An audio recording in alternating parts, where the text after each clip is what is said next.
top right of 135 there, they have a similar section that we were looking at there where they have the vertebral segment. They have the vertebral segment there, and then they've singled out the area where they have the spinal cord, and then you see the spinal cord, and they have it in the yellow and dark brown there, or brown and yellow on that illustration, and you can see where there is the dorsal root ganglia, okay? You see the dorsal root ganglia. You're gonna see that median fissure, and then there's the term sulcus. If you look to the posterior image there on the top of the page, they have dorsal or posterior median sulcus. Sulcus is just identified as a little bit of a depression there. And then they have the ventral or anterior median fissure. Do you see those? Are you identifying both of those? Those are going to be important terms to consider there. And then you're going to see something called central canal. All right, there's the ventral root. The ventral root is carrying, the ventral root on the left side of that drawing, the ventral root is carrying what kind of information? Motor. You can pencil in motor there, that might help. What about the dorsal root? Dorsal root on the back is carrying what? Sensory, okay? Just as a kind of a reminder for you, the dorsal root and the dorsal root ganglia there, those are carrying the sensory information, the ventral, the anterior. And what they've cut off the extension where those two kind of come together, and you can continue your drawing out to the edge of the page there, and that's going to be that spinal nerve, okay? The spinal nerve is going to continue. Where you see the lateral white column over there, that picture's been cut off, but if you just put those two together and you extended it out, you're going to see where that would be the area of where the dorsal root, I guess, maybe I don't want to confuse it, but it's something like this. Yeah, they've got this piece and this one come together, but it's been cut off right here. But if you consider this just comes together right here, and then if this is the area where we'd have the intervertebral foramen, this is going to be the spinal nerve then. This is dorsal root, and this is ventral. So we have motor, sensory, and then that's going to be the spinal nerve. And recall what I said to you, that sensory is 2/3, so we're getting 2/3 information that's sensory and only 1/3 of it's motor. On the picture on page 134, you see the cervical region, the thoracic region, lumbosacral enlargement is shown there. There's the lumbar region, and then we also see the conus medullaris and cauda equina. They're not really well represented on that tiny little illustration, but at least you can see those on page 134 as part of that. If you turn to page 136, on page 136, you're going to see that reference to the dura, the arachnoid, and the pia. Okay, the dura, what would number 9 be? On this drawing right here, what would you call number 9? The dura mater. The dura mater, right? The tough mother. Dura, tough mother, mater. Okay. So we're going to have those. That's going to be, when we do the brain dissection, we're going to be looking at a brain like that, the sheep brain. And then if you go back to page 129, if you go back to page 129, you're going to see where they have those spaces, epidural space, subdural space, subarachnoid space, and then we'll have the surface of the spinal cord right there. So you can actually see an artist's interpretation of how those individual locations for spaces relevant to those. So we see the dura mater, the epidural space, we see the dura mater, we see the subdural space, you see the arachnoid mater, subdural space, and then the arachnoid mater, and then we're going to see the subarachnoid space. And then we're going to see the subarachnoid space before you get to the pia mater. There is a reference on the first illustration there on figure 7.3 where it has gyri and sulci. Those are going to be two really important terms. Gyri are the peaks, sulci are the valleys, okay? Peaks and valleys, gyri and sulci. Where's that again? I'm on page 129. Page 129 on the left-hand side, you see that real jagged marking there? Gyri and sulci. Cleo, see it there? Here's gyrate, Okay. and here's sulci. Sulci are the depressions, gyrate are the peaks. Did everybody else understand where that is there? The peaks are the gyrate, crests there, sulci are the depressions, the valleys. And then, let's see, I think there's one. And then if you do turn to page 149, that's lab 8, and you're gonna see that there's an entire lab unit directly related to the reflexes. And on page 151, you see an illustration of what we just looked at a few moments ago with regard to the reflex arc. And then those 5 steps I mentioned to you, receptor, sensory neuron, integration center, motor neuron, and effector, they're all on page 150. We're gonna go into an elaborate evaluation of those things again in that unit. And you're gonna be able to hammer on one another with reflex hammers, so. It'll only hurt for a while. In a month, you won't even know where you got smacked with reflex hammer. All right, and then I want you to keep that page 152 available to you. That's called dermatomes. All right, cranial nerves. So, this is, unfortunately, our lab and our lecture don't necessarily coordinate, immediately. They don't gel exactly the same here. So we have the brain, part of the CNS, right? Brain and what makes up the central nervous system? Spinal cord. Brain and spinal cord, yes. Okay, CNS composed of 4 major divisions. We're gonna be making reference to the brain stem, the cerebellum, the diencephalon, and the cerebrum.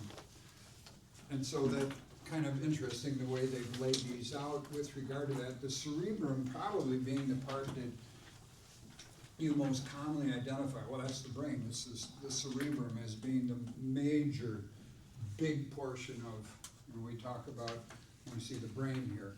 But then we have the cerebrum, okay?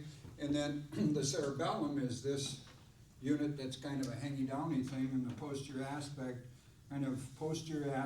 of, if you consider the skull is here, this is anterior, this is posterior. So right in the area, the occipital area of your cranial vault right there is gonna be right in this region right here. So here is the cerebellum, regulates muscle activity, maintains posture and balance. Think that's important? Sure. Okay, cerebrum here, perception, thought, memory, emotions, conscious motor control.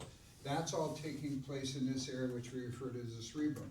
Now, buried within that, when we cut that area of the cerebrum apart and we dig a little deeper, we get into a region in here which we say is the diencephalon, kind of a whole lot of inner workings here, connects the brainstem to the cerebrum, and it's a relay, and homeostatic functions take place here. That's where we're gonna find things like the thalamus in there. Okay, we're gonna find the thalamus, the thalamic region in here, which is that screening, crap detector, finding important, non-important. And then we get to the point where we talk about the brainstem, and the portion in here, which you probably are familiar with the terms, connects the spinal cord to the cerebrum.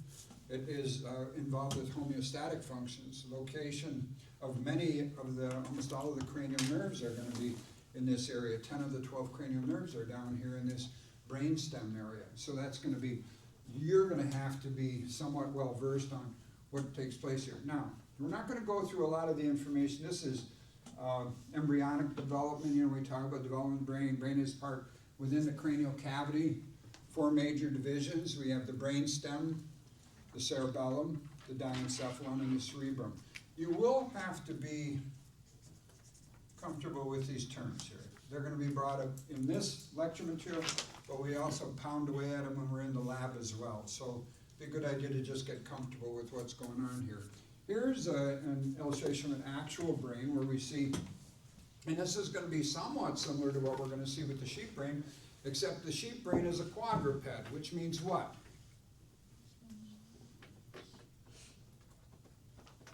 It's on all. What? It's on all 4s. On all 4s. So you and I are considered to be bipedal, right? We have a tripod, 3 feet, biped, 2, quadruped, 4 feet, okay, 4 legs. All right, the sheep is like that with head out like that. So the difference here, what we look at the sheep brain is that all of this is raked back in this direction, and so we're gonna look at the sheep brain, and it's all gonna be in essentially a line like this. All the parts are there, but just the configuration is different because we're going from a bipedal. This generally is considered to go at a bit of an angle here, but in the sheep brain, it's gonna be lined right out in that direction there. You can see it in the illustrations in the lab manual there with those photos of the sheep brain there. All right, so we're gonna talk about, remember I mentioned the thalamus? Okay, the thalamus is this region right in here. When you consider the size of all of this material here that's called our brain, central nervous system, it's a very small portion, but it plays a major role in helping us decipher our world. And so here are those, remember I mentioned brainstem to you, you're gonna have to know about brainstem, and you probably have heard of these terms before. Midbrain, the pons, the medulla oblongata, those should be probably in your vocabulary already from having discussed some of that. But here we have thalamus and hypothalamus and the diencephalon, really important components there when we talk about homeostatic, temperature control, day-night cycles, things such as that. We have the corpus callosum, which is this major connection, and we talk about commissures, the ability to communicate between the right brain and the left brain has to be across a commissure here. And that's the job of this particular feature, being able to communicate from right side to left side. We also have the communication superior and inferior, but we also have to have communication across here. All right, so here is a table from your textbook, and it has brainstem, connects the spinal cord, and they're starting with brainstem, spinal cord, medulla oblongata, the pons, midbrain, reticular formation is something that gets a little confusing in this area here, is the location of cranial nerve nuclei. Okay, cranial nerve nuclei. All of this 12 pair, 10 of the 12 usually considered to come from here. Here's the medulla oblongata. Notice this, notice the importance of the medulla oblongata. Pathway for ascending and descending nerve tracts. You good with what I just said? Ascending are doing what? What's going on in the ascending? Yeah, I know they're going up. What does that mean? What's going up? Sensory information. Descending, motor. Center for several important reflexes. Heart rate, is that an important reflex? Breathing. I could take or leave that one. Right? What about swallowing? This is one that always impresses me. Vomiting. I got a vomiting reflex. Yeah, I used that yesterday. Used it twice today. Huh? How often have you used your vomiting reflex? Last time you went to the Electronon Flexicon Society and you overdid it a little bit? Commode hugging, maybe? Pons. Pontine. Ascending and descending nerve tracts. Again, sensory, motor through this area. Relays information between the cerebrum and cerebellum. It's a site of our reflex centers. Sounds like that might be important here. The midbrain contains ascending and descending nerve tracts, serves as a visual reflex center. Visual should immediately trigger a comment about, must be something to do with my ability to see, right? And how about this? My auditory pathway. Auditory, is that speaking or hearing? Huh, interesting. Scattered throughout controls many brainstems, including motor control pain perception, rhythmic contractions, and our sleep-wake cycles. Okay? Here's the cerebellum, controls muscle movement and tone, governs balance. Right here, cerebellum.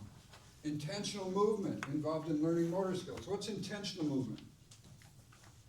I'm going to reach down and I'm going to pick something up, but it's that coordinated control to be able to do that. Intentional. I intentionally do that. Diencephalon, brainstem to the cerebrum. Many relay and homeostatic functions listed under each subdivision here. Diencephalon. Here's the thalamus. Major sensory relay center. Influences our mood and movement as well. Sensory relay center. It says important, non-important. It's constantly shuttling that. Subthalamus nerve tracts nuclei contain nuclei involved in motivation and reward behavior. The pineal gland. Major control center for maintaining homeostasis, regulating the endocrine function. Endocrine are glands. First unit in 245 is the endocrine system, hugely important there. The cerebrum, perception, thought, memory, emotions, conscious motor activity. Interesting enough, it can override most other systems. You still have command and control by the cerebrum here. Sensory and motor and association areas in the cortex. Get to those other areas there. All right, we're not gonna do this developmental, forebrain, midbrain. Okay, did you notice I just jumped over some of that stuff? We're gonna go right to brainstem. Drop down on your page there a little bit and you'll find brainstem. Region of the brain that connects the spinal cord to the base of the rest of the brain.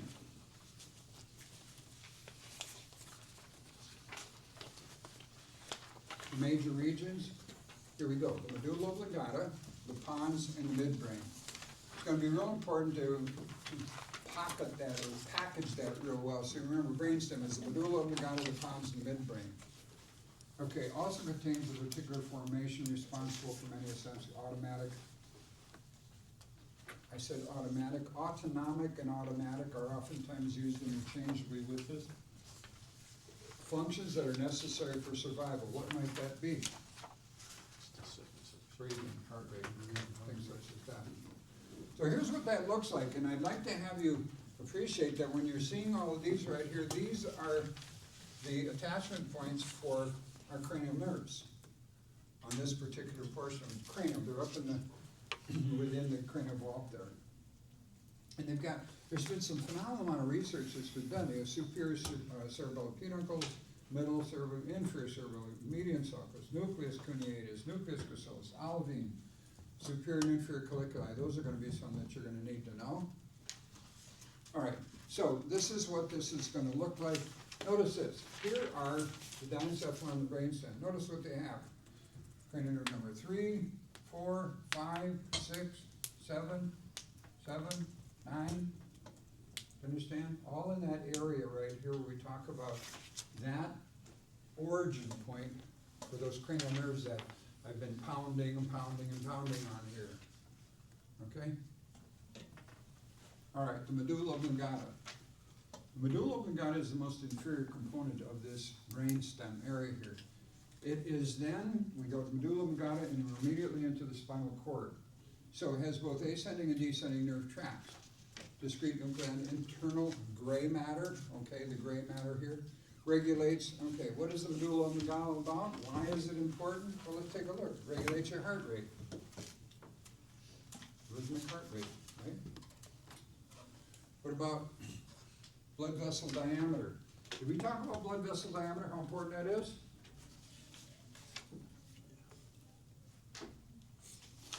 Small changes what? Small changes in vessel diameter, big changes in blood pressure. Yeah, small change in blood vessel diameter, major changes in blood pressure. So blood vessel diameter is being regulated by the medulla oblongata. Respiration, that important? Kinda? Swallowing, vomiting, hiccuping? Really? Coughing and sneezing. Why might sneezing or coughing be of some merit?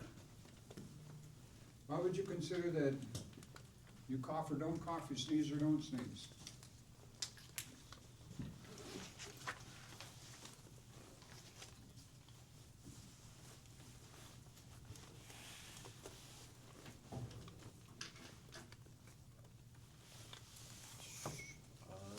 Doesn't it usually like help with your immune system when you cough or sneeze? Kind of, no. Just cough for no reason at all? I think I'll cough right now. No, yeah. Why do people cough? They're sick. To annoy others? And they get some in their throat. Well, why did that take so long to come out? Why do people cough? Usually it's as a consequence of what? Something that they. it's Some in their irritant, throat. right? You got some irritant, you got Some something you gotta irritating bring throat. up. You're going, we talk about, in healthcare, we talk about is it a productive cough or is it a non-productive cough? What's the difference? A coughing, what the heck do you care? Is it productive? You mean, does it make me money when I do it? Productive, meaning what? Some come from the cough. There's mucus. Mucus. Mucus. Yeah, did you bring something up? Did you bring up a lung? Or is it just a dry cough? Huh? You ever had someone coughing down there? Yeah, they gotta come up with a lung pretty soon. Is it a productive cough? Is that purging something? Are you actually accomplishing something with it? Or is it just one of these irritating hacks that's just like, oh, they're so annoying, but it's, okay, what about the sneezing? Somewhere in your nose or? Yeah, exactly. I was doing some woodworking yesterday. I'm working on my table saw and then I'm all done with this thing and all of a sudden I sneeze and I sneeze and I sneeze, you know, it's just like, what is, and I just honked out there's a bunch of wood chips, you know, big old pieces, you know, they were sawdust that I'd inhaled. Didn't wear a mask. Better to sneeze it out, right? Pyramids. That's kind of interesting. Pyramid. Descending nerve tracts on the anterior surface. Anterior surface, descending tracts, inferior fibers decussate. Here's an important term. Decussate, cross over. They go from right to left. They decussate. Decussate is a term you're going to want to know here. Thus, each half of the brain controls the opposite half of the body. Do you understand what that means? Right side is controlling which side of your body? Left side. The left side. The left side of the brain is controlling right side of the body. Decussate. It's a real important term. Pyramids here. The olives. You didn't know that you had olives. Rounded, protrude from the anterior surface nuclei within the olivine. They talk about help regulate balance, coordination, modulation of sound from the inner ear. Modulation of sound. Dial it up or dial it down. Modulate. Nuclei of the cranial nerves. Notice in this area right here, medulla oblongata 5, 7. That's 9 through 12. 9 through 12 are all found in that medulla oblongata, so it's a very important component of that. Pons. Let's take a little break. Take about 10 minutes. Come on back, and we'll